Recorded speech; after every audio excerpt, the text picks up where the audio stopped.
Box Inks.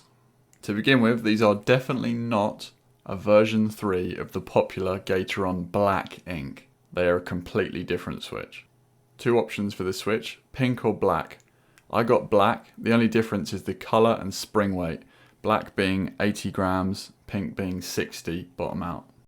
Box Inks have a slightly higher pitch sound than most. They are almost poppy, but unlike a lot of the other high pitch sounding switches, these do not sound thin or overly plasticky.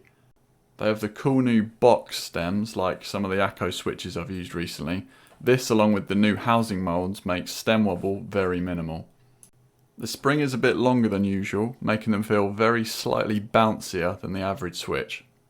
Very smooth out of the box. They even have some lube on the spring and stem legs, which helped.